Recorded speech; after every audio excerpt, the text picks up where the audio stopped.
Mapagpalang umaga po sa atin lahat at magpapabilad tayo. Bali 60 siya. Maputi siya. Ito maganda bigas sigurado. Ayun sila Jomar naghahakot.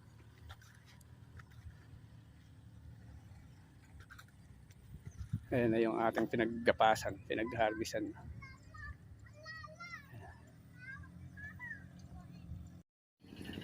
Ito na yung binibilad natin. Kahit sana ma-skin dry lang siya, okay na rin.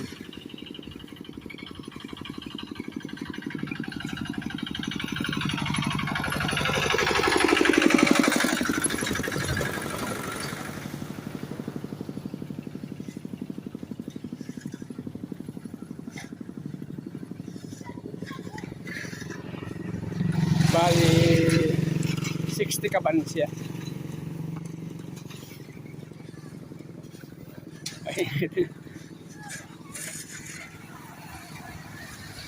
Ayun, hanggang doon sa may tricycle natin na yan. Mahaba din pala pagka 60.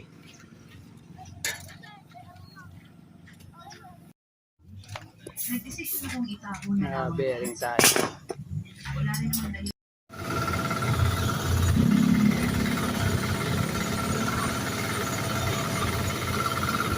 Babalik ulit kami dun sa Snake Road. Pero dito na kami naman nakasakay sa hand tractor ni Badoy.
Tapos na natin hakutin yung binilad natin.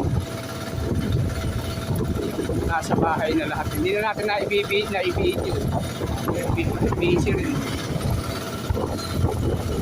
Kasama rin tayo sa naghahakot.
Magte-testing tayo ng isang ganito.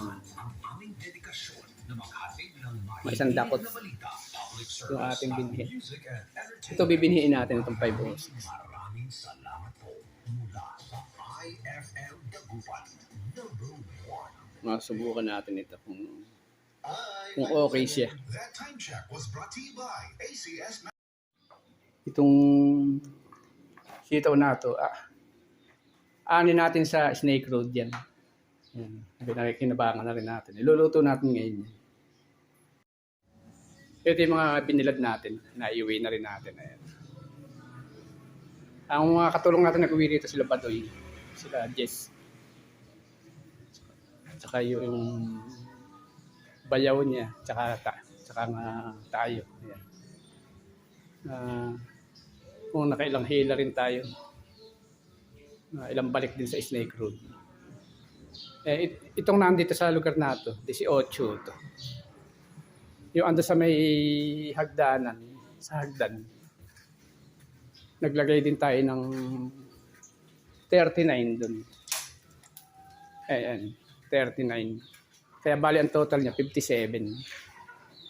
Dating 60 yan, umatras ng 3. Kasi nga natuyo na siya. Ang gagawin na lang natin dito, kasi skin dry lang siya, ibibilad natin ng paunti-unti rito sa harap ng bahay o at saka dito sa likod. Siguro mga 5 araw-araw. Ganun. Unti-untiin na lang natin siya. Yung kada pagiling, magbibilad tayo. Magpapakiskis tayo. Alam mo, magbibilad tayo ngayon. Kinabukasan, may pakikiskis na natin.